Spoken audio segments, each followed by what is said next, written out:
네, 시황센터입니다. 코스피지수는 뉴욕 증시가 양적 완화 축소 우려로 급락하자 그대로 좀 하락 지수 영향을 받고 있습니다. 자세한 일중 흐름 살펴보시겠습니다. 네, 오늘 코스피는 1903선 전일 대비 한 20포인트 정도 하락한 채 출발을 했는데요. 점차 오후장으로 갈수록 그 하락폭을 좀 줄여가고 있는 상황입니다. 전일 대비 한 1포인트 정도 상승한 1920선을 회복하면서 현재는 1924선에서 움직이고 있습니다. 자세한 수급 보시겠습니다. 외국인의 순매수가 3거래일째 이어지고 있습니다. 오늘장에서 한 1,200억 원 정도, 13일에는 한 1,600억 원, 그리고 그 전 거래일에는 한 3,500억 원, 오늘장에서 1,000억 원 정도의 순매수를 보여주고 있는데요. 기관의 매도가 나오고 있습니다. 그리 규모는 크지 않은데 현재 매도 전환한 상태로 한 200억 원 가까이 기관의 매도가 나오고 있습니다. 계속해서 시가총액 상위 종목 살펴보시겠습니다. 네, 삼성전자가 현재는 0.4% 정도 빠지면서 130만 원 선에서 한 6천 원 정도 모자란 수치 나타내고 있습니다. 현대차가 1.7% 상승한 23만 7천 원에 거래가 되고 있는데요. 외국인의 매수 속에 이틀째 상승이 나오고 있습니다. 현대모비스와 기아차는 각각 0.7%, 기아차는 1%대 흐름 상승 유지하면서 63,400원에서 움직이고 있습니다. 계속해서 시가총액 상위 종목들 살펴보시겠습니다. 네, LG화학은 1.1% 빠진 29만 원 선에서 움직이고 있습니다. 한국전력은 1.1% 오르서 3만 원 선에 다시 한번 바짝 다가섰는데요. 한국전력이 최근 꾸준한 오름세가 유지되고 있습니다. 한 전거래 1%대 조정이 있었죠. 하지만 오늘은 1%대 상승이 나오고 있습니다. 네, 이렇게 시가총액 상위 종목들 살펴보셨고요. 계속해서 코스닥 지수도 확인해 보겠습니다. 코스닥은 오늘 550선이 깨지면서 출발했습니다. 전일 대비 한 6포인트 정도 빠진 544선에서 출발했는데요. 자세한 일중 흐름 살펴보시겠습니다. 네, 코스닥도 보시면 이제 시초가보다는 현재는 조금 많이 올라온 상태입니다. 전일 대비 한 1포인트 정도 빠진 550선에서 한 1포인트 정도 모자란 549선에서 움직이고 있습니다. 한번 수급 확인해 보시겠습니다. 네, 역시 외국인의 순매수가 이어지고 있습니다. 한 200억 가까이 3거래일째 외국인의 순매수가 이어지고 있는데요. 기관은 반대로 한 100억 원 정도 팔고 있습니다. 투신과 금융투자 중심으로 기관의 매도세가 4거래일 연속 이어지고 있습니다. 계속해서 코스닥 시가총액 상위 종목 살펴보시겠습니다. 네, 셀트리온이 1.1% 상승한 6만 700원에 움직이고 있고요. 또 파라다이스가 1.3% 빠진 2만 원대 초반입니다. 파라다이스가 전일 3% 급등했었죠. 하지만 최근 기관의 매도 속에 오늘장에서 하락이 나오고 있습니다. 네, SK 브로드밴드는 3% 빠진 5천 원 선 초반에서 움직이고 있습니다. 계속해서 시가총액 상위 종목 살펴보시겠습니다. 네, CJ ENM은 4만 원대를 찍고 계속 녹아내고 있는 상황을 보여주고 있는데 오늘장에서 한 2.2% 빠지면서 39,000원에서 움직이고 있습니다. 포스코 ICT는 오늘 0.4% 정도 상승하면서 9,000원대 중반으로 올라왔는데요. 최근 포스코 ICT의 추가적인 하락세가 있었는데요. 요즘에는 그래도 이틀째 상승을 보여주고 있는 포스코 ICT입니다. SFA는 0.5% 약보합권, 다음은 1.1% 정도 상승하고 있습니다. 네, 이번엔 외환시장 가보시겠습니다. 오늘 원달러 환율은 미국 경제지표가 혼조를 보이면서 달러화가 강세 나타냈습니다. 이에 따라서 원달러 환율이 하락 압력을 받고 있는데요. 미 고용지표가 호조를 보였습니다. 또 양적 완화 축소가 이에 따라서 좀 커지고 있자 달러화가 강세로 전환했지만 하지만 제조업 지표와 산업 생산이 혼조를 보이면서 달러화가 약세에 전환했습니다. 달러화 강세는 조금 누그러진 상황이지만 오늘 원달러 환율은 당분간 모멘텀이 없는 상황 속에서 현재는 횡보한 흐름 보여줄 것으로 예상이 됩니다. 현재 원달러 환율은 전일 대비 4원 정도 빠진 1,114원대 흐름을 보여주고 있습니다. 8월 셋째 주 16일 오후장 시황센터였습니다.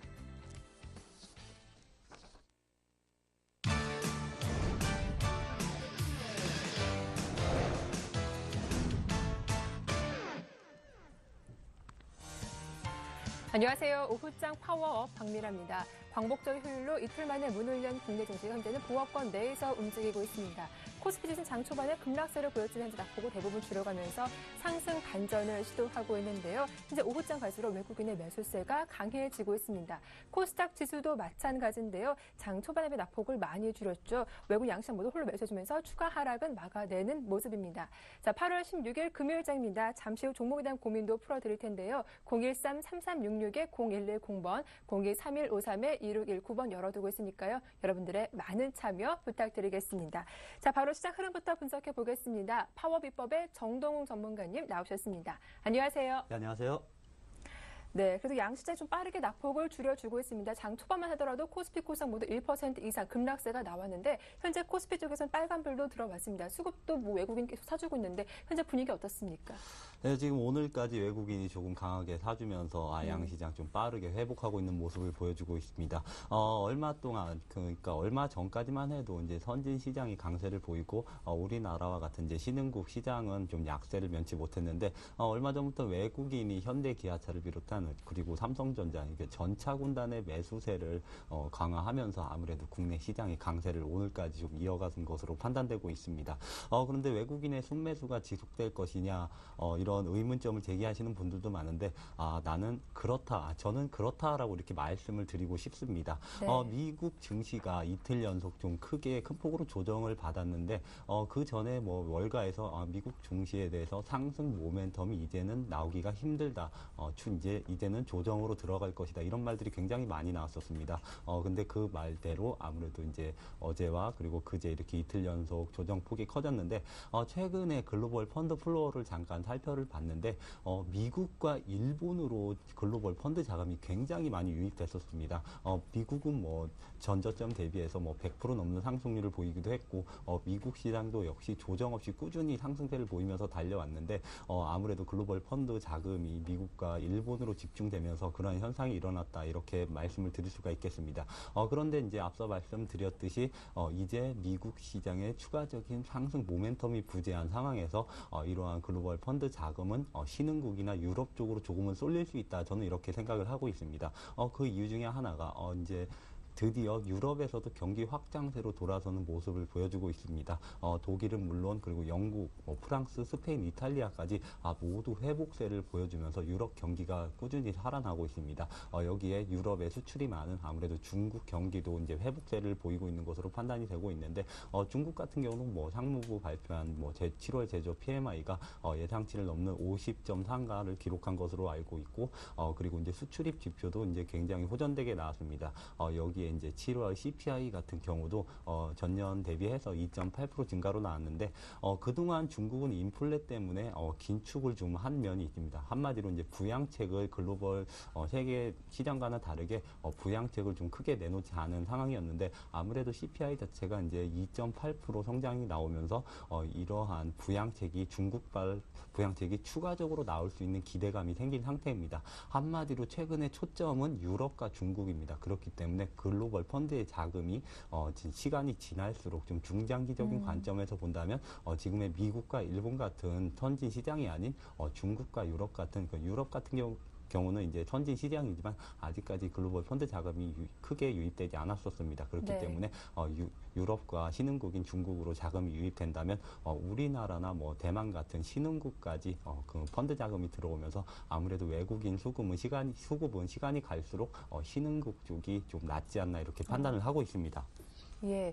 자, 이어서 오늘장 특징주를 꼽아보겠습니다. 먼저 자동차주의 강세를 꼽을 수가 있겠죠. 파업에 대한 우려는 크지만 주가는 강합니다. 오늘 보니까 외국계 증권사에서 좀 담고 있더라고요. 특히 현대차 같은 경우는 네. 뭐 외국계에서 굉장히 많이 순매수를 보여주고 있는 상태인데, 네. 지금 뭐 어제랑 뭐 그제 해서 파업과 그리고 리콜 사태, 뭐 악재가 2개 겹쳤다, 막 이런 기사들이 굉장히 나왔습니다. 그런데 저는 이제는 이거는 악재는 아니다, 저는 이렇게 생각을 하고 있는데, 금속노조가 이제 생긴 지 저는 한 27년 정도로 알고 있는데, 파업을 23번을 했습니다. 네. 그러니까 웬만하면 1년에 한 번씩 파업을 했다, 이렇게 말씀을 드릴 수가 있는데, 그게 이제 올해 연초엔가 이렇게 파업이 크게 한번 대두됐던 적이 있었습니다. 네. 그 이유 중에 하나가 아무래도 현대 기아차가 글로벌 판매 대수가 굉장히 높아지고 있는데, 파업으로 인해서 재고 기간이 굉장히 짧은 상태에서 파업을 이뤘기 때문에 그 생산 대수가 낮았기 때문에 실적으로 바로 연결이 됐었습니다. 그런데 최근에 현대 기아차 뭐 몇 년 동안의 동향을 보면 국내 시장이 아니라 해외 법인의 공장 증설을 굉장히 공격적으로 한 상태입니다. 그렇기 때문에 만약에 국내 시장에서 생산을 전면 가동한다고 하더라도 해외에서 그 나머지를 충당하겠다, 뭐 이렇게까지 현대차에서 발표한 상태인데, 이거와 또 한 가지가 지금 금속노조가 이번에는 너무 심했다, 이러한 말들이 굉장히 네. 많이 나오고 있습니다. 뭐 한 가지 요구안을 말씀드리면 순이익의 30%를 성과급으로 지급해라 이렇게 요구안이 있었는데 순이익의 30%를 직원들 성과급으로 지급한다는 건 솔직히 좀 말이 안 된다고 생각합니다. 뭐 어떤 뉴스에서도 말이 나온 걸로 알고 있는데 현대기아차는 현재 뭐 국내 시장에서 벌어들이는 돈보다는 이제 해외에서 글로벌적으로 벌어들이는 자금, 순이익이 굉장히 큰데 그 자금을 국내 직원한테만 돌린다면 그건 좀 어폐가 있는 것으로 판단되고 또 한 가지 이제 주장하고 있는 게 뭐 대학 미진학 자녀에게 뭐 1,000만 원을 지급해라. 우리나라에서는 아직까지 우리나라는 네. 뭐 유럽, 뭐 스위스나 스웨덴 이런 복지 국가가 아니기 때문에 그러한 점은 아직까지는 이제 주장을 한다면은 국내 뭐 국내에서 시장이나 그리고 국민들이 느끼는 자체도 이번에는 너무 과도하다 이런 인식이 파다하기 때문에 이번 일어난 파업은 아무래도 그냥 단기 이슈로 지나가지 네. 않을까 저는 이렇게 판단을 하고 있습니다. 두 번째가 이제 26만 대 뭐 미국 시장에서 리콜 사태가 있었는데 올해 4월에 리콜 사태가 있었습니다. 그때 190만 대 리콜을 했었는데 실적에 크게 영향을 주지 않았습니다. 그렇기 때문에 26만 대 리콜 같은 경우는 정말 미미하게 실적에 작용할 것이다 이렇게 판단되면서 악재가 아니라 저는 오히려 호재다 이렇게 말씀드리고 싶은데 현대기아차는 이제 북미 시장에서 우리나라는 달리 리콜을 조금은 자발적으로 시행을 하고 있습니다. 그렇기 때문에 최근에 미국 시장에서 지금 도요타든가 이런 일본 차와 독일 차들이 굉장히 약진이 두드러지고 있는데 이번 자발적 리콜로 인해서 어느 정도는 심리가 그러니까 소비자들에 대한 심리로 인해서 좀 심리 개선이 되지 않을까 저는 이렇게 판단하면서 오히려 악재보다는 네. 소비 심리 그러니까 현대 기아차에 대한 소비 심리가 회복될 수 있는 호재로 이제 반증될 수 있다 저는 이렇게 생각하기 때문에 현대 기아차 외국인도 뭐 그런 측면에서 계속 지속적으로 담지 않나 이렇게 판단이 되고 있습니다. 하반기로 갈수록 실적에 대한 모멘텀이 뚜렷해지는 것보다는 좋은 기업인데 너무 많이 빠졌다 이런 인식이 강한 것 같습니다. 최근에 기대감으로 뭐 중국과 유럽 경기 기대감으로 인해서 뭐 건설, 기계, 화학 모든 대부분 경기 민감주들이 이제 상승폭을 확대해 왔는데 어느 정도 조정은 있을 것으로 보입니다. 그렇기 때문에 아무래도 밸류에이션적으로 가장 저평가 매력도가 높은 자동차주에 외국인과 기관이 최근에 많은 수급을 담지 않나 이렇게 판단을 하고 있습니다. 네, 이렇게 현대 기아차에 대한 소비 심리가 나아지면서 오늘 주가 역시 강세를 이어가고 있다라는 정리 말씀까지 들어봤습니다. 자, 그런데 오늘 ST조선해양이 코스피 200에서 제외됐다라는 소식이 전해졌습니다. 반면 이 영진약품은 코스피 200에 편입되면서 오늘 주가 급등하고 있는데 정말 STX 예측 불가입니다. 이렇게 악재와 호재가 좀 번갈아 나오고 있는데 이 두 종목 한번 비교해 주시죠. 뭐 STX 조선해양 같은 경우는 뭐 네. 갑자기 뭐 4,600억 원 가량의 뭐 추가 비용 처리가 발생을 했습니다. 근데 그 동안에 너무 과도하게 이제 적자 상태를 기록했기 때문에 네. 이번에 반기 보고서 이제 거절을 맞은 상태입니다. 만약에 거절 상태가 지속된다면 거래 정지가 지속되면서 아무래도 상태 수순을 밟지 않을까 이렇게 판단이 되는데 지금에는 뭐 사고 싶어도 살 수 없고 이제 팔 수도 없는 종목입니다. 그렇기 때문에 만약에 이 감사 거절이 반대로 이제 상장 유지될 수 있는 조건을 갖춘다면 다시 거래가 재개되겠지만 거래가 다시 재개된다고 해도 큰 폭으로 하락세를 이룰 것으로 전망되고 상태 수순으로 간다면 진짜 몇백 원 단위로 다시 떨어질 겁니다. 그렇기 때문에 뭐 접근을 할 수 없을 뿐 아니라 이제는 이제 사지 말아야 되는 종목이 되지 않았나 저는 이렇게 판단을 되고 영진약품 같은 경우는 코스피 200에 편입되면서 오늘 굉장히 강하게 12%대의 강세를 보이고 있습니다. 그런데 너무 또 이제 10%대의 강세를 보이고 있기 때문에 이러한 급등하는 자리에서는 좀 매매를 자제해보자 이렇게 말씀을 드리고 싶은데 그런데 반면에 좀 매수해도 괜찮다 이러한 측면도 있습니다. 현재 영진약품의 지금 장중 추정치를 외국인과 기관의 추정치를 살펴보니까 네. 외국인이 이제 42만 주 그리고 기관에서 6만 4천 주를 순매수하고 있습니다. 아무래도 오늘 코스피 200에 편입되면서 기관과 외국인이 사고 있는 것으로 판단이 되고 있는데 만약에 오늘 뭐 상한가에 진입을 한다면 영진약품 같은 경우는 뭐 하루 이틀 정도는 더 오를 가능성이 있습니다. 그렇기 때문에 하루 이틀 더 오를 가능성이 있지만 추가적인 상승은 아무래도 밸류에이션적 매력도를 봤을 때 추가적인 상승이 힘들다 이렇게 판단되면서 오늘 상한가를 간다면은 매수해도 괜찮겠지만 상한가를 예. 못 간다면 좀 매수를 자제해보자 이렇게 말씀을 드리겠습니다. 예, 그럼 혹시 보유하신 분이 있다면 영진약품을 조금 이익 실현해봐도 괜찮은 구간이겠네요. 아무래도 추가적으로 네. 더 갈 수 있는 가능성도 있기 때문에 뭐 100% 다 차익 실현을 하자 이렇게 말씀은 네. 못 드리겠고 한 절반 정도는 현재 가격에서 일부 차익을 실현해 놓는 게 좀 맞지 않나 이렇게 보고 있습니다. 네, 이렇게 SS조선해양과 영진약품 주가 비교해서 살펴봐 드렸고요. 다음은 NC소프트입니다. 오늘 좀 문제가 많은 종목이기도 한데요. 지난 수요일이었죠. 2분기 실적도 좋았습니다. 그런데 이 바로 또 매도 리포트가 나오기도 했습니다. 크레딧 스위스였죠. 현재 주가가 4% 이상 급락세가 나오고 있는데 NC소프트는 어떻게 되는 겁니까? NC소프트 2분기 실적을 제가 잠깐 살펴봤는데 뭐 네. 매출액 1,900억 원 그리고 영업이익이 한 600억 원이 네. 넘는 것으로 이렇게 흑자 전환을 이뤘습니다. 그 기대감으로 인해서 최근에 큰 상승을 보이지 않았지만 꾸준히 바닥권에서 탈피하려는 시도가 있었습니다. 그런데 왜 오늘 왜 크게 하락을 하냐? NC소프트의 2분기 실적 기여도를 살펴보면 네. 리니지가 굉장히 큰 비중을 차지합니다. 리니지는 제가 알기로 이제 나온 지 한 15년가량이 된 게임으로 정말 알고 있는데. 장수 게임. 네, 그렇습니다. 예. 아직까지 NC소프트 이제 캐시카우 역할을 하고 있는 상태입니다. 리니지의 실적, 매출이 점진적으로 늘 가능성은 없습니다. 네. 그렇기 때문에 2분기가 거의 사상 최대 실적이 되지 않을까. 리니지에 의해서는 그렇게 판단을 하고 있는데 NC소프트의 차기작인 블레이드 앤 소울과 길드워 2 같은 경우가 흥행에 좀 저는 이런 말을 하기는 좀 힘들지만 좀 참패를 했다. 저는 이렇게 표현을 하고 싶습니다. 국내에서는. 네. 물론 중국에서 어떻게 받아들여질지는 모르지만 기대감보다는 크게 흥행에 성공하지 못할 것이다. 이러한 말들이 굉장히 많이 나오고 있기 때문에 리니지에 대한 모멘텀은 사실상 15년 된 게임에 모멘텀 없는 상태입니다. 그렇기 때문에 NC소프트는 2분기 실적은 괜찮았지만 향후에 대한 이제 전망에 대한 불확실성이 너무 큽니다. 그렇기 때문에 NC소프트는 길드워나 블레이드 앤 소울이 중국이나 유럽, 북미 쪽에서 네. 흥행에 성공한다는 가정하에는 20만 원 회복도 가능하겠지만 이러한 두 가지 게임이 흥행에 성공을 못한다면 추가적으로 하락이나 현재 가격에서 크게 상승하기는 힘들다 이렇게 판단을 하고 있습니다. 네, 사실 제가 종목 상담을 하다 보면 NC소프트 좀 물려 계신 분들이 많았거든요. 그런 분들은 주가 어떻게 대응해 봐야 할까요? 일단 아직까지는 중국발 기대감은 남아있는 상태입니다. 길드워 2나 그리고 앞서 말씀드린 블레이드 앤 소울이 기대감은 남아있는 상태입니다. 그런데 워낙 기대감이 낮기 때문에 조금의 흥행에 성공을 한다 이런 기사만 나와도 NC소프트는 좀 크게 상승을 할 수 있을 것 같은데 네. NC소프트는 아직까지는 악재가 더 많다 이렇게 판단이 되는데 리니지가 기존의 캐시카우 역할을 지속하면서 여기에 플러스돼서 아무래도 신작이라고도 말할 수가 없는데 블레이드 앤 소울이나 이런 길드워 2 같은 흥행 모멘텀이 섞여야지 NC소프트는 추가 상승이 가능할 것으로 보입니다. 만약에 둘 중에 하나라도 이제 삐끗한다면은 NC소프트는 현재 자리를 유지하거나 추가 하락이 예상되지 않나 저는 이렇게 보고 있습니다. 네. 자, 끝으로 오늘 특징 중에서 남북 경협주 움직임도 살펴보도록 하겠습니다. 이 정부가 이산 가족 상봉을 위한 실무 접촉을 제안했다는 소식이 오늘 한 점심때쯤 나오기도 했죠. 그 소식에 현대상선이 나흘째도 급등세를 보여주고 있습니다. 남북 경협주 흐름은 어떻게 진행되고 있습니까? 남북 경협주 이제 결과가 수요일 장 종료 후에 나온 것으로 알고 있는데 정말 예상치 못하게 이제 개성공단이 이제 다시 재가동을 하게 됐다 이렇게 나왔습니다.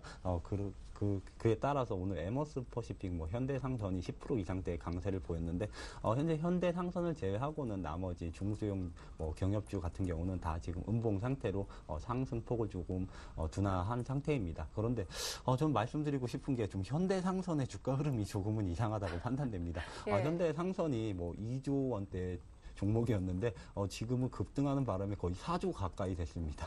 이러한 대형주가 이러한 이 단기 이슈, 경협 이런 이슈 때문에 50% 100% 이상 가고 있는데 좀 너무 과도한 상승이 아닌가 저는 이렇게 판단을 하고 있습니다. 물론 조선주 업황이 회복되는 것은 맞습니다. 그렇지만 만약에 현대상선이 이렇게까지 오를 거면 나머지 삼성중공업, 현대중공업, 대우조선해양까지 현대상선의 절반 이상에 해당하는 그런 상승률을 보일 법도 한데 현대상선만 이렇게 갈 필요는 없다. 그리고 현대상선은 지금 경협주 이 테마에 강력하게 묶이면서 상승을 하고 있다 이렇게 말씀을 드리고 싶은데 현대상선은 지금 외국인이 그리고 수요일 장에 90만 주 가까운 또 매수세를 보이기도 했습니다. 그리고 오늘까지 기간의 매도세가 나오고 있지 않고 있는데 제가 생각하기로는 현대상선 지금 산다 이건 좀 무리가 있다고 판단되고 현대상선을 들고 있다면 지금 전부 다 100% 팔아야 되지 않나 저는 이렇게 판단하고 있습니다. 네, 이렇게 오늘 특징을 보인 종목들에 대해서 흐름 좀 정리를 해봤습니다. 이어서 오늘 전략을 세워보도록 할 텐데요. 현재 오후장 갈수록 일단 코스피 지수가 좀 상승폭을 더 키우는 모습이 나오고 있습니다. 지금 1926포인트대 거래가 되고 있는데 오늘도 한 주를 마감하는 금요일장이기도 하죠. 오늘 오후장 어떤 전략으로 임해보는 게 좋을까요? 오늘 오후장 자체가 아니라 9월 FOMC 네. 이전까지는 저는 보수적인 접근을 하자, 이렇게 매도 관점에서 접근을 하자 이렇게 말씀을 드리고 싶습니다. 네. 제가 앞서 말씀드렸는데 뭐 펀드 자금이 글로벌 펀드 자금이 이제 신흥국 쪽으로 올 가능성이 있다 이렇게 말씀을 드렸지만 당장의 9월 이제 중반에 있는 FOMC 회의 결과에 따라서 국내 시장은 크게 흔들릴 것으로 전망이 되고 있습니다. 아직까지는 출구 전략 이슈에 대해서 굉장히 민감한 시장이 국내 시장입니다. 그렇기 때문에 결과가 어떻게 나오는지를 확인한 후에 중국이나 유럽 모멘텀이 있고 실적 모멘텀이 있는 종목으로 접근을 해도 무방하다 저는 이렇게 판단하고 있기 때문에 9월 FOMC 회의 결과가 나오기 전까지는 시장에 대해서 매도나 이제 관망세로 좀 지켜보자 이렇게 말씀을 드리겠습니다. 네, 일단 9월 FOMC 전까지는 좀 보수적으로 대응해 보는 게 좋겠다라는 말씀을 해주셨는데요. 그럼에도 불구하고 또 매수를 낼 수 있는 종목 찾아보는 게 또 필요하기도 하겠죠. 오늘 추천 종목 보니까 에이블 CNC를 들고 오셨더라고요. 에이블 CNC 좀 자세한 추천 이유 들어보겠습니다. 예, 그렇습니다. 제가 9월 FOMC 이전까지는 네. 뭐 좀 자제를 해보자, 매도 심리로 이렇게 접근을 해보자 이렇게 말씀을 드렸는데 네. 그렇기 때문에 상승률이 큰 종목을 현재장에서 추천하기는 좀 힘들 것으로 판단하면서 이렇게 오늘은 에이블 CNC를 가지고 왔는데 지금 이거는 좀 어떻게 설명을 해야 될지 모르겠는데 왜 또 4%대 상승률을 보여서 좀 제가 좀 미리 알았으면 좋았을 것 같아요. 예, 그렇습니다. 근데 오늘 좀 4%대 예. 강세를 보이고 있는데, 에이블 CNC 같은 경우는 국내 이제 화장품 제조와 판매를 하고 있는 회사입니다. 뭐 여성분들은 대부분 아실 텐데, 미샤를 운영하고 있는 회사입니다. 네. 에이블 CNC에 대해서 이제 투자 전략은 이제 세 가지를 말씀을 드리도록 하겠습니다. 이제 첫 번째로 가져온 게 악재는 주가에 모두 반영됐다. 그리고 이제는 바닥을 형성했다. 이렇게 말씀을 드리고 싶습니다. 에이블 CNC가 며칠 전에 2분기 실적을 내놨는데, 네, 맞습니다. 증권가 컨센을 크게 하회하는 실적을 내놨습니다. 뭐 영업이익 기준으로 했을 때 증권가에서는 60억에서 70억 원을 예상을 했는데 마이너스 21억을 기록을 하면서 그날 당시 실적 발표가 나온 당시에 큰 하락을 보이다가 기간이 장중에 큰 매수세를 보이면서 오히려 플러스 전환해서 끝나기도 했는데 이러한 주가 악재, 그러니까 실적 쇼크에 대한 주가 악재 부분 모두 반영됐기 때문에 이제 바닥을 그리면서 이제는 상승 모멘텀을 준비하고 있다. 저는 이렇게 판단을 하고 있습니다. 에이블 CNC 2분기 영업이익이 굉장히 나빠진 이유를 잠깐 살펴보겠습니다. 국내 매장의 매출이 전년 대비해서 마이너스 15% 이제 역성장을 보였고, 그리고 이제 과도한 할인 정책을 펼쳤고, 이제 마지막으로 마케팅 비용이 굉장히 많이 증가를 했습니다. 특히 광고비와 이제 판촉비가 각각 전년 대비해서 47%, 27% 증가한 130억 원, 그리고 120억 원을 에이블 CNC에서 좀 큰 금액을 썼다 이렇게 판단이 되고 있는데 2분기에 영업이익 적자를 기록했기 때문에 에이블 CNC에서 추가적으로 마케팅 비용을 증가할 리는 만무합니다. 그렇기 때문에 마케팅 비용만 줄여도 에이블 CNC는 3분기에 다시 흑자 전환을 이룰 것이기 때문에 에이블 CNC는 2분기 실적이 바닥이다 이러한 판단이 서면서 3분기에는 실적 턴어라운드가 좀 2분기 대비해서 턴어라운드가 되지 않을까 이렇게 판단을 하고 있습니다. 두 번째로 가져온 게 이제 중국 매출 증가다 이렇게 가져왔습니다. 근데 네. 국내 시장이 뭐 마이너스 15% 역성장을 보였는데 중국 시장 같은 경우는 전년 2분기 대비해서 이제 100% 성장을 보이며 매출액 73억 원을 기록을 했습니다. 최근 중국 경기 회복 시그널이 굉장히 많이 나오고 있는데 중국 경기가 회복이 된다면 아무래도 임금이 상승했고 소비 심리까지 회복되면서 중국발 모멘텀, 그러니까 실제 매출 부분에서 성장은 지속되지 않을까 저는 이렇게 판단을 하고 있습니다. 그리고 지금 투자 포인트에 헤드라인을 쓰지는 않았는데 일본의 매출이 2분기에 전년 동기 대비해서 17% 정도 감소한 54억 원을 기록을 했습니다. 그 이유 중에 하나가 엔저 영향이 있었고 아무래도 일본 경기가 1분기까지만 해도 회복되지 못하고 있다 뭐 이런 말들이 많이 나왔기 때문에 그러한 영향이 있을 것으로 보이는데 최근에 글로벌 시장을 선도하고 있는 나라는 일본과 미국입니다. 그렇기 때문에 어느 정도의 일본은 경기 회복 기간으로 이제 접어들었고 추가적인 엔저 현상도 나오고 있지 않습니다. 그렇기 때문에 일본향 매출이 추가적으로 이제 줄어들기보다는 아무래도 경기 회복에 의한 매출이 증가할 것으로 전망이 되고 있습니다. 그리고 마지막으로 이제 세 번째가 이제 중국 관련 순환매 장세의 지속이다 이렇게 정리를 해왔는데 만약에 9월 FOMC 회의 결과가 어떻게 나오든 그 우려감이 시장에 다 반영되는 시점에서는 중국발 그리고 유럽발 모멘텀이 지속될 것으로 전망이 되고 있습니다. 최근에 중국 경기 민감주들이 굉장히 많은 상승세를 보였는데 뭐 화학이나 건설, 뭐 기계까지 뭐 중국 경기 민감주들이 굉장히 큰 상승세를 보였는데 상승하지 못한 종목은 중국 소비주였습니다. 네. 뭐 락앤락 같은 경우는 큰 폭으로 상승을 보이기도 했지만 락앤락은 아무래도 중국 산화 제한 이런 이슈로 인해서 간 부분이 있기 때문에 중국 소비주가 큰 폭으로 이제 상승한 부분은 없다. 저는 이렇게 정리하면서 만약에 중국 소비가 이제 회복이 되고 순환 매장세가 지속된다면 마지막으로 중국 소비주에 관심이 쏠릴 것으로 전망이 되고 있습니다. 3분기에 실적이 다시 흑자 전환하고 순환 매장세가 확대된다면 아무래도 AVCNC는 단기에 큰 상승을 그리기는 힘들겠지만 추세적으로 이제 상승 추세로 서서히 돌리지 않을까 이렇게 판단을 하고 있습니다. 이제 접근 전략을 말씀드리도록 하겠습니다. 지금 잠깐 제가 차트를 켜놨는데 AVCNC 같은 경우는 이제 91,000원까지 올해 91,000원까지 작년 말까지 91,000원까지 상승을 했다가 올해 42,000원까지 거의 50% 가까운 하락을 한 상태입니다. 그런데 앞서 말씀드렸듯이 추가적으로 하락할 때마다 기관이 공격적으로 매수세를 보이면서 단기 바닥은 형성했다 이렇게 말씀드리면서 만약에 3분기 실적이 예상대로 흑자 전환에 성공한다 그러면 최소한 5만 원까지 회복이 가능하겠다 이렇게 말씀을 드리겠습니다. 그렇기 때문에 AVCNC 같은 경우는 41,000원에는 좀 매수가 가능할 것으로 전망되고 목표가 1차 목표가는 45,000원으로 일단 짧게 잡도록 하겠습니다. 그리고 손절가는 아무래도 이제 FOMC 회의 결과가 굉장히 나쁠 경우에 35,000원까지 떨어질 가능성이 있기 때문에 35,000원으로 잡도록 하겠습니다. 네, 이렇게 AVCNC에 대한 자세한 대응 전략 들어봤습니다. 자, 이어서 정동우 전문가님의 지난주 포트폴리오 현황 살펴보겠습니다.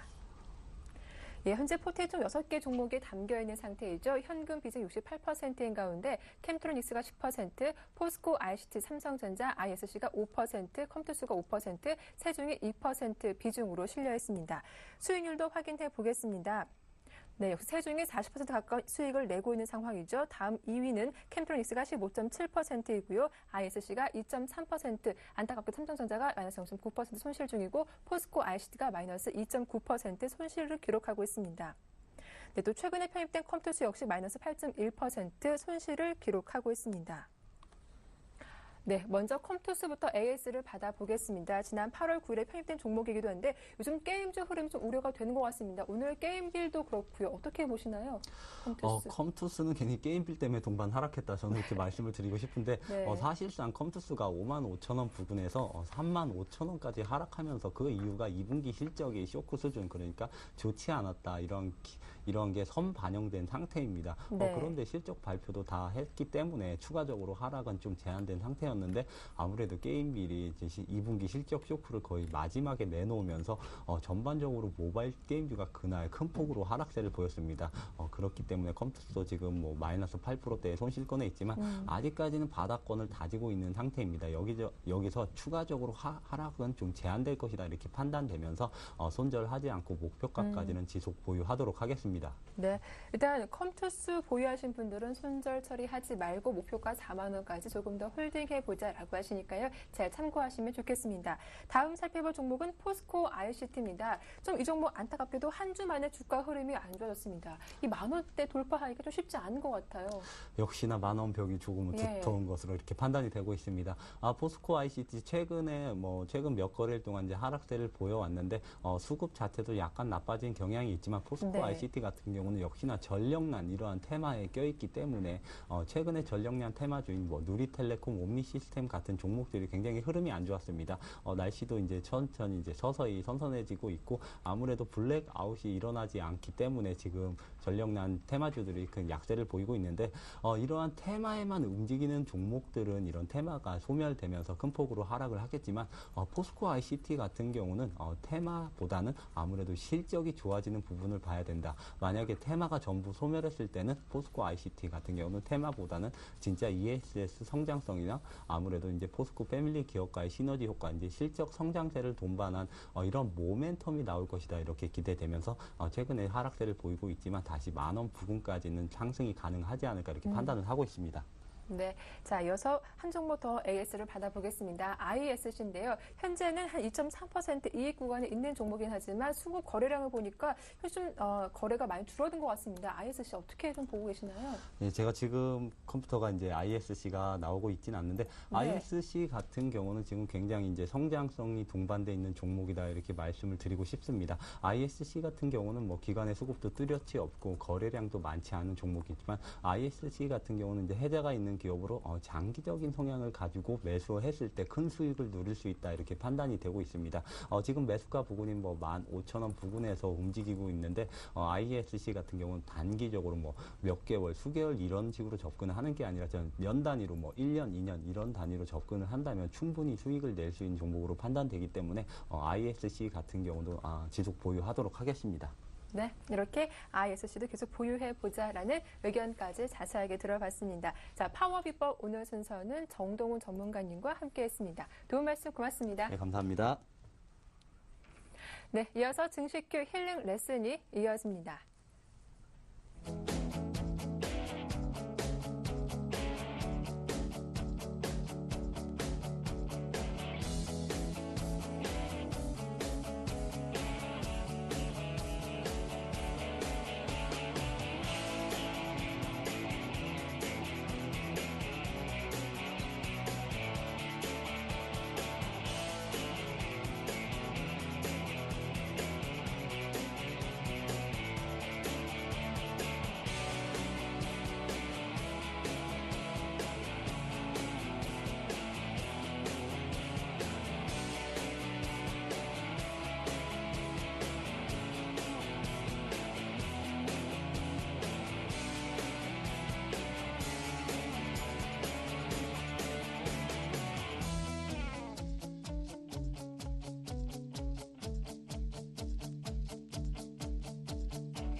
네, 증식교 힐링 레슨 본격적으로 시작을 해보겠습니다. 벌써 한 주를 마감하는 금요일장인데요. 유독 이번 한 주가 좀 짧게 느껴지기도 하죠. 013-3366-0110번, 02-3153-2619번 활짝 열어두고 있으니까요. 여러분들의 많은 참여 기다리고 있겠습니다. 자, 오늘 저와 함께 하실 분 텐스탁의 김선윤 대표님 나오셨습니다. 안녕하세요. 네, 반갑습니다. 자, 오늘도 많은 분들의 참여가 이루어지고 있는데 바로 첫 번째 상담 포트폴리오 화면을 통해서 공개해드리겠습니다. 총 4종목을 보유하신 분입니다. 먼저 코다코 매수하신 가격대가 2,200원 수익을 내고 있는 상태이고요. 다음 종목은 화일약품입니다. 매수가가 11,000원. 다음은 삼성전자 매수가가 119만 9,800원이라고 하시네요. 다음 종목은 현대제철입니다. 매수가가 75,000원. 네, 현재 보니까 대형주, 중소형주 고루 포트 담고 계신 분인데 전화 연결 원치 않으셔서 바로 상담 도와드리도록 하겠습니다. 대표님, 네, 총 4종목이네요. 전화 연결이 없죠. 예. 자, 코다코부터 좀 보도록 할게요. 수익이 좀 좋으세요. 네, 그렇습니다. 네. 코다코가 굉장히 좀 바닥에서 잘 사신 것 같아요. 근데 지금 다시 조금 빠졌다가 오늘장 다시 잘 올라가지고 있는 모습인데 실적에 대한 기대감으로 좀 다시 움직여주는 것 같습니다. 근데 지금 이제 걸려있는 부분 자체 주봉을 살펴보자면요. 지금 가격대 자체가 지금 딱 보시면 나와주지만 전 고점 라인이요. 2012년도 보여줬던 고점 라인에 해당하는 부분이 거의 지금 현재 거의 구간대입니다. 그럼 다시 일봉으로 최근으로 살펴보자면 지금 전 고점 라인, 그러니까 올해 초 고점 라인을 뚫고 올라가주면서 새로운 가격대를 형성하고 있는 모습에서 거래량 같이 터져주면서 주가가 잘 움직여주는 모습이기 또 하나 이제 실적에 대한 기대감으로 오늘도 같이 좀 움직여줍니다. 그럼 이 종목은 조금 더 3분기에 대한 실적 기대감이 커지지 않을까라는 생각이 듭니다. 그래서 크게 꺾이지는 않고요. 추가적인 반등이 나와주면서 전 고점 라인 뚫고 올라가주는 최소한 한 3,100원, 뭐 3,200원 정도까지의 좀 상승폭이 나와주지 않을까라는 생각이 들어요. 대신에 이제 코다코 같은 경우는요. 지금 손절가를 다시 좀 잡아드려야 됩니다. 익절가가 되겠죠? 익절가는 한 2,900원 라인으로 한 11선 깨고 내려가는 라인으로 생각하셔야 될 것 같습니다. 뭐 21선 깨는 라인까지 뭐 더 기다릴 수도 있겠지만서도 수익이 21선 깨고 내려가면은 한 3, 4%가 더 줄어버립니다. 그러니까 2,900원 라인까지 내려올 때는 좀 정리를 하시는 게 오히려 맞지 않나. 오늘 장에서도 좀 지켜갔던 라인 자체. 오늘 지켰던 게 2,900원 라인 빠졌다가 다시 올려줬거든요. 그럼 2,900원 정도 라인은 깨지면 안 되는 구간입니다. 그래서 그 부분 생각하시면 될 것 같고요.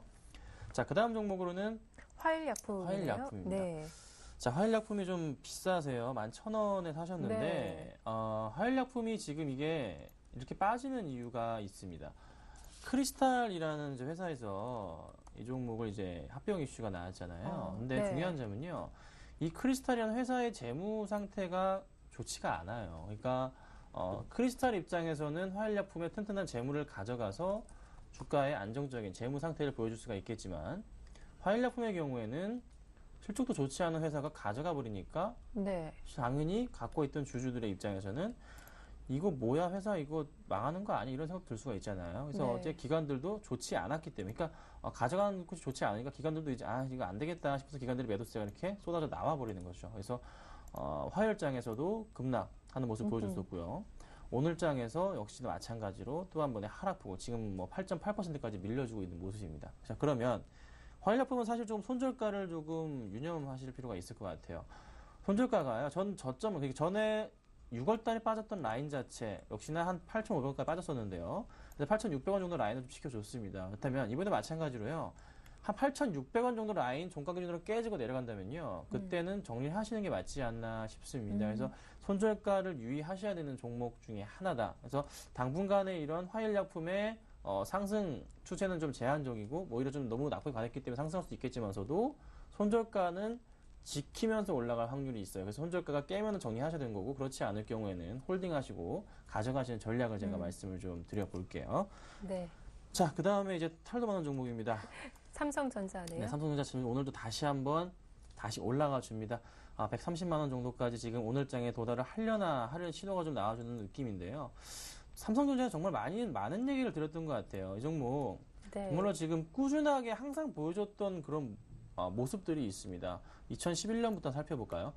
자, 이때도 마찬가지고요. 어느 정도 횡보를 거친 이후에 많이 빠졌던 구간 자체가 한 30%, 이때도 마찬가지였고요. 지금도 마찬가지로 20에서 30% 정도의 하락폭을 보여준 이후에 주가 흐름은 항상 반등을 줬던 그런 경험들. 그러니까 주가가 갤럭시 스마트폰 출시된 이후부터 해서는 굉장히 가파르게 좀 올라줬던 흐름인데 저평가돼 있으니까 당연히 좀 빠진다면 가격적인 메리트가 발생을 하는 거죠.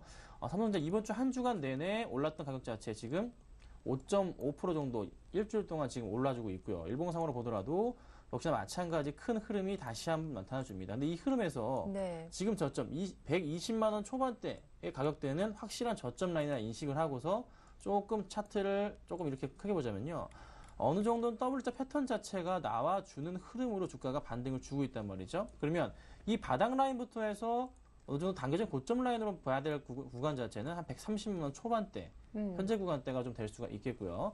그 다음으로 올라갈 때는 62선 해당하는 135만 원 정도 라인이 되지 않을까 싶습니다. 그래서 추세적인 반등을 가져오는 그 시점이에요. 양적 완화에 대한 우려감으로 인해서 오늘 주가가 장 시작부터 밀리면 시작했지만서도 그래도 어느 정도 가격적인 메리트로 인해서 좀 장기적인 관점으로 볼 때는 좀 더 상승 가능성이 있지 않을까. 그래서 저는요, 한 140만 원 정도까지는 그래도 꾸준하게 보유하신다면은 상승할 수도 있기 때문에 역시나 삼성전자는 할 수가 없습니다. 예. 보유하시는 전략을 제가 좀 말씀을 조금 드려보도록 하겠습니다. 근데 이번 매수하신 가격대를 보니까 좀 보유한 지 꽤 된 것 같아요. 한 150만 원대까지 갈 때도 있었는데 그때도 안 파시고.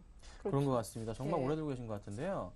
뭐 어쩌겠습니까? 그래도 지금 뭐 잘 다시 가주니까 네. 걱정하지 마시고 아마 뭐 증권사 보고서도 예전에 180만 원 이런 보고서 많이 나왔잖아요. 네. 그 보고서 가지고 가시는 것 같거든요. 걱정 마시고요. 충분히 몇 년 안으로는 200만 원 안 가겠습니까? 그렇지 않습니까? 저는 올해 안으로는 140만 원 이상까지는 안착시킨다 봅니다. 그러니까 네. 조금 더 기다리시는 전략 조금 말씀을 좀 드려보겠습니다.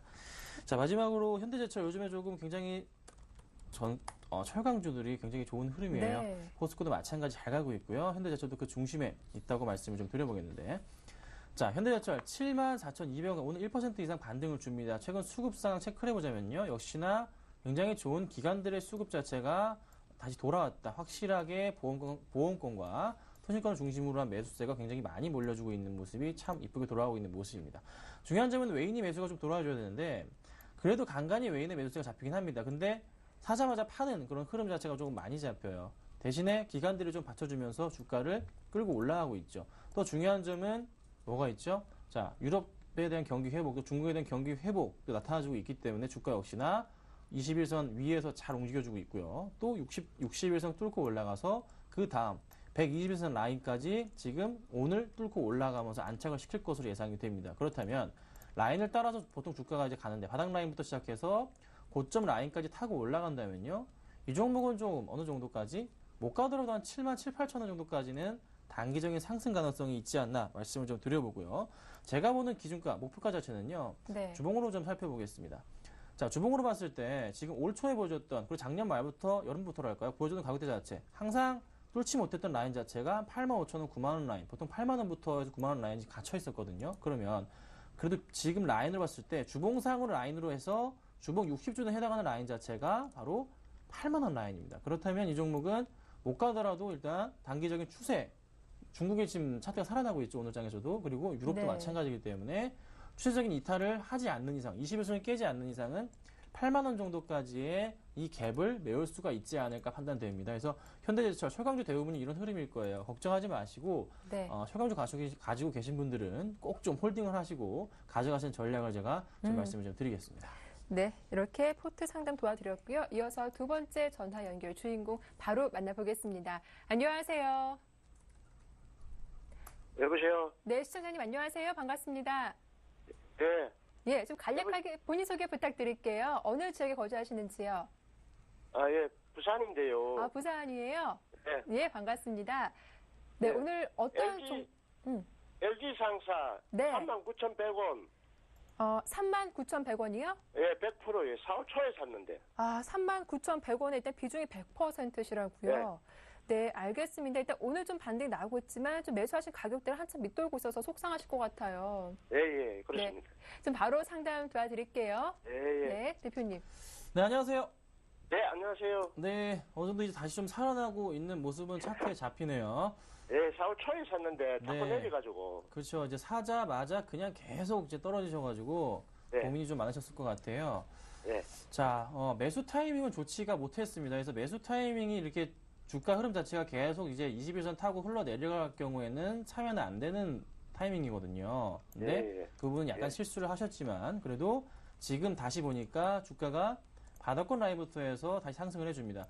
6월 말에 7월달 이때 이제 나와줬던 급락하는 이 흐름 자체가 실적에 대한 우려감이었어요. 근데 네. 2분기 실적이 사실 굉장히 안 좋았잖아요. 예, 안 좋다 그러네. 네, 정말 안 좋았습니다. 그러면 이제 안 좋았기 때문에 다시 이제는 더 이상 실적이 이거 2분기만큼은 좋지 않을 수, 더 이상 나쁠 수는 없다 판단이 돼서 주가도 역시나 서서히 다시 반등을 주는 흐름 자체가 좀 나타나주는 것 같고요. 수급상으로 체크를 해보더라도 최근에 기관들의 수급이 천천히 굉장히 무섭게 들어옵니다. 바닥을 다졌다는 느낌이 들 정도로 특히 연기금이 지금 며칠째 10일 이상 매수가 굉장히 강하게 들어와요. 이거 지금 최근에 바닥 따지는 주가 종목들 중에요.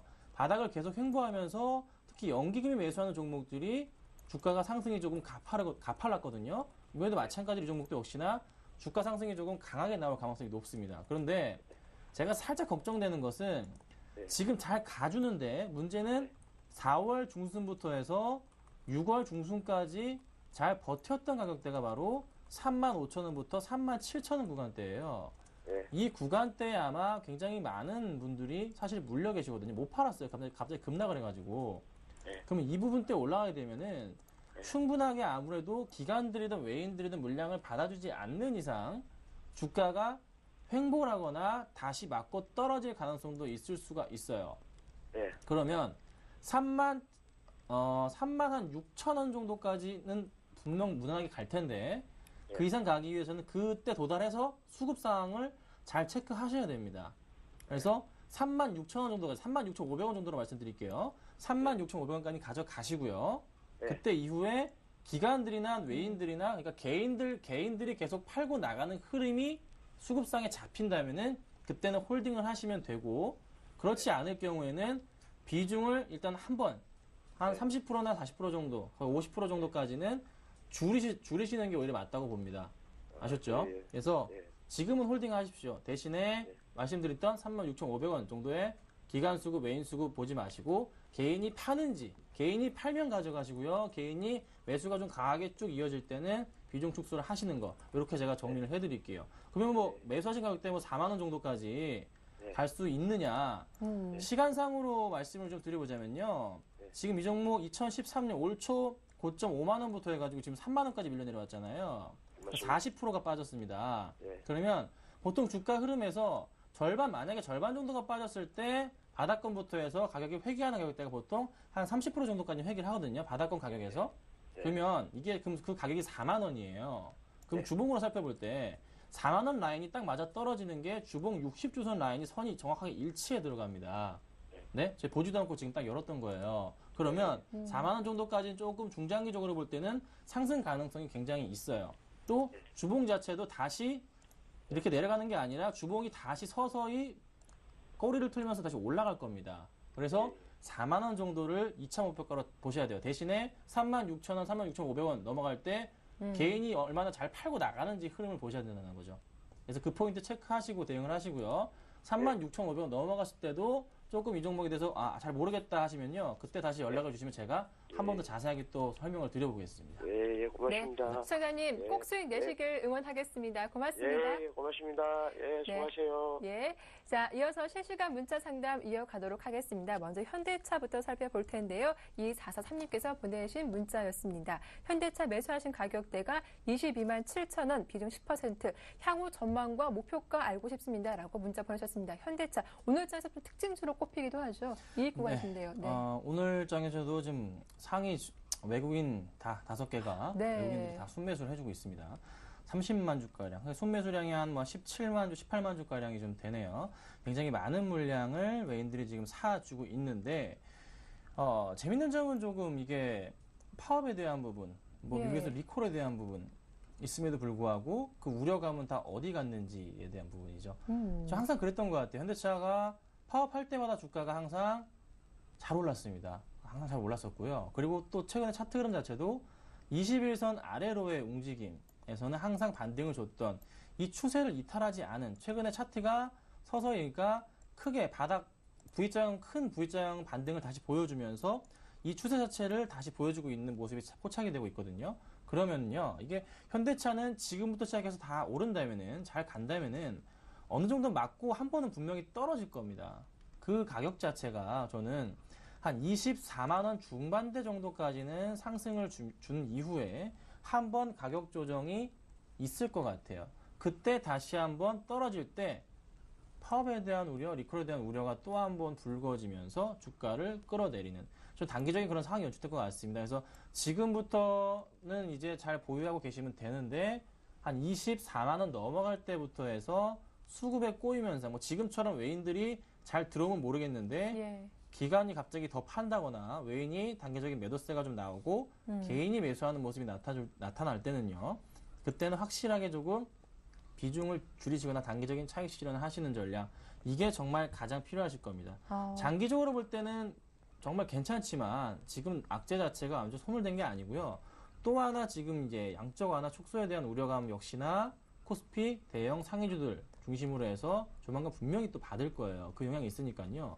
수익은 짧게, 손절도 짧게 계속 보셔야 됩니다. 이 전략 계속 유지하시면서 가져가시고요. 현대차도 중심에 있긴 하지만 약간의 우려감이 있으니까 아까 말씀드렸던 가격 좀 잘 체크하시면서 대응 부탁드리겠습니다. 네. 일단 현대차 수급을 보면서 대응하자, 개인의 매수가 포착된다면 그때는 좀 비중을 줄이면서 대응해보자라고 하시니까요. 잘 참고하시면 좋겠습니다. 자, 다음 전화 받아보겠습니다. 안녕하세요.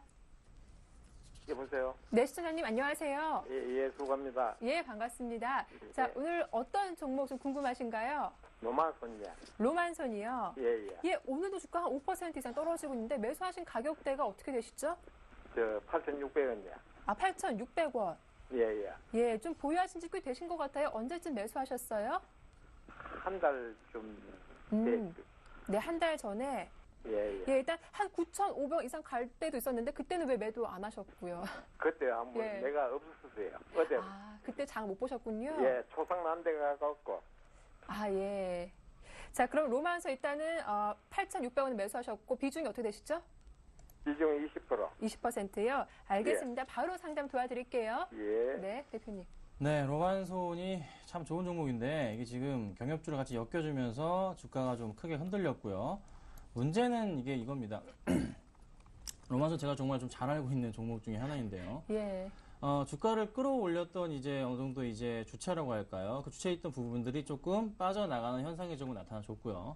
또 하나 말씀드릴 수 있는 게 2분기 때가 항상 좀 비수기다 보니까 실적 자체가 약간은 조금 저조하게 나왔습니다. 그 영향도 같이 좀 받으면서 같이 갔고, 또 하나 생각보다 개성공단 정상화가 된 이후부터 해서 주가가 좀 잘 갈 것 같은 그런 생각이 들었는데, 오늘 관련주들이 확실하게 좀 옮겨주지 않고, 특히 로마서 같은 경우에는 실적에 대한 이슈까지 같이 불거지면서 주가가 조금 하락을 한 측면입니다. 하지만 중요한 점은요, 로만소는 항상 좀 3분기부터 4분기 좀 살아나는 그런 흐름이 있고, 또 하나 최근에 다시 향수 브랜드가 같이 나와주기 때문에 그에 대한 출시 효과가 어느 정도 같이 작용을 하면서 9,000원 아래 구간에서는 충분하게, 그러니까 21선 아래 구간에서는 저는 매수가 가능하다 판단이 됩니다. 그래서 네. 가격은 굉장히 싸게 잘 잡으셨고요. 반등이 나올 경우에는 충분하게 한 번 더 반등이 나올 것으로 판단되고 있고, 오늘 경협주들이 좀 갈 줄 알았는데 못 갔던 부분이 다음 주 초반에, 그러니까 월요일이나 화요일 경우에 다시 한번 튀어 올라갈 그런 가능성이 있습니다. 보통은 조금 하루 이틀 뒤에 움직이기도 하거든요. 요즘 추세가. 그러면 조금만 더 기다리시고요. 매도할 수 있는 가격대 9,500원 정도 라인까지는 한 번 더 올 겁니다. 그래서 그 정도까지만 조금 더 참으시기를 제가 말씀 좀 드려볼게요. 오늘 매수가까지 내려온다고 정리하시면 안 되고요. 조금 기다리시는 전략 말씀드려보겠습니다. 네, 시청자님 답변 도움 되셨나요? 예, 감사합니다. 예, 고맙습니다. 좀 예. 문자가 많이 들어오고 있는데 순서대로 가보겠습니다. 다음 살펴볼 종목은 한진해운인데요. 매수하신 가격대가 8,810원, 현재가 중심에서 좀 움직이는 상태이고 비중이 10%라고 하십니다. 이게 이제 오늘 사시는 건지 전에 사신 건지 모르겠네요. 네. 자, 지금 잘 움직여주고 있습니다. 오늘의 수급사항도 살펴보자면은 외인 기관 양매수가 같이 나와주고 있어요. 이분께서 추가 매수해야 되냐고 여쭤보셨어요. 추가 매수를요? 예. 자, 한진해운 지금 최근에 조금 다시 조선주들이 프랑스와 독일의 GDP가 잘 나와줬죠. 그래서 네. 영향 받아 잘 가고 있는데, 지금 일단 오늘은 121선 타고 딱 앉혀놨습니다. 그래서 추가 매수가 가능할 수도 있는 그런 자리이기도 한데, 네. 저는 조금 약간 반대 의견을 조금 드릴게요. 추가 매수보다는 관망, 보유가신 비중 그대로 가져가시는 거 말씀을 드리는 이유가, 다음 달 초에 둘째 주에 동시만기도 있고요. 그리고 또 하나 9월 달에 같이 양적완화 축소 가능성도 굉장히 큽니다. 그러면 8월 거의 이번 주부터 다음 주 말 정도까지는 상승폭을 이끌 수도 있겠지만서도 그 다음 8월 말부터는 분명히 조정이 나올 수도 있거든요. 그러면 그때를 이용해서 다시 들어가시는 거 말씀을 드리고, 지금은 네. 그냥 관망을 하시는 게 오히려 가장 안전한 투자 대안이 될 수 있을 것 같습니다. 그래서 조금 관망을 좀 부탁을 드리도록 하겠습니다. 예, 일단 한진해운은 관망하자라고 하셨습니다. 다음 종목 빠르게 가보겠습니다. 아모텍이 들어왔습니다. 7724님의 종목인데요. 매수하신 가격대가 17,000원, 비중이 100%. 대응 방법 알려주세요라고 하셨습니다. 손실이 좀 있으시네요. 네, 많이 빠지네요. 예. 지금 이 종목 차트 깨졌습니다. 아하. 약간 주의하셔야 됩니다. 지금 오늘까지는 버틸만 한데요. 15,000대인데 16,000원대 깨지면 안 되는데, 네. 이게 다음 주 월요일 날 좀 보십시오. 지금 수급상을 잠깐 살펴볼게요. 지금 오늘 양매도 나오고 있고요. 최근에 수급상 역시도 탐탁지만은 않은 수급, 연기금이 좀 매수를 해주고 있지만서도 많은 물량은 아닙니다. 다음 주 월요일 날 아니면 화요일 날 다시 올라서 16,000원 위로 올려놓지 않는 이상은 이 종목 조금 힘들 것 같습니다. 자, 주봉 살펴봐도요. 주봉에서 지금 그 다음 라인 자체 13,000원대 라인인데, 이 정도까지는 떨어지면 정말 심각한 거니까 주봉은 지금 안 될 것 같고요. 일봉 보셔야 될 것 같습니다. 네. 자, 일봉에서 한 번 더 말씀드릴게요. 내일이나 오늘 종가 기준으로 해서 16,000원 위로 올려놓지 않는 이상은 정리를 좀 부탁드릴게요. 그렇지 않을 경우에는 여타 조금 된설이 크게 좀 떨어질 예. 가능성도 있다는 거. 거래량 늘면서 안 가는 거는 약간 좀 위험합니다. 그래서 그거 좀 체크하시면 좋을 것 같습니다. 네, 좀 빠르게 한 종목 더 가보겠습니다. 한화케미컬인데 좀 손실이 많으셔서 좀 봐드리겠습니다. 매수하신 가격대가 46,000원, 비중이 40%. 몇 년 동안 좀 보유했습니다라고 하셨어요. 한화케미컬이. 46,000원이라고 하시네요. 예. 굉장히 오래되죠. 2011년도에 그 고점일 때 좀 사신 것 같고요. 네. 지금 굉장히 많이 밀려있는 상태입니다. 좀 태양광 부분에 있어서 좀 어느 정도 좀 이슈가 사실 또 다시 줄어든 게 사실이고요. 그게 주가가 크게 가더라도 좀 시간이 굉장히 오래 걸릴 겁니다. 조금 네. 이 종목은 차라리 조금 비중을 좀 많이 줄이시고 차라리 네. 다른 종목으로 갈아타시는 게 낫고요. 확실하게 조금 더 하나케미칼보다 더 잘 갈 수 있는 종목군을 찾자면 오히려 IT 관련주들이 오히려 더 살아날 겁니다. 아니면 자동차 관련주들이고요. 그러면 네. 현대기아차가 조정으로 올 때 차라리 사시는 게 낫고요. 대형주 보신다면은. 아니면은 뭐 좀 최근에 다시 좀 실적에 대한 이슈가 되고 이거 살아나고 있는 종목 중에 네. GS도 조금 괜찮을 것 같습니다. 그래서 차라리 이쪽 종목으로 좀 갈아타시는 전략, 하나케미칼은 좀 오래 걸리겠다 좀 정리를 네. 해드리겠습니다. 예, 시간 관계상 종목 상담은 여기서 마치겠습니다. 김선희 대표님 오늘도 수고 많으셨습니다. 고맙습니다. 네, 오늘 순서는 여기서 마무리 짓겠습니다. 즐거운 주말 보내시고요. 다음 주 월요일 이 시간에 다시 인사드릴게요. 함께해 주셔서 고맙습니다.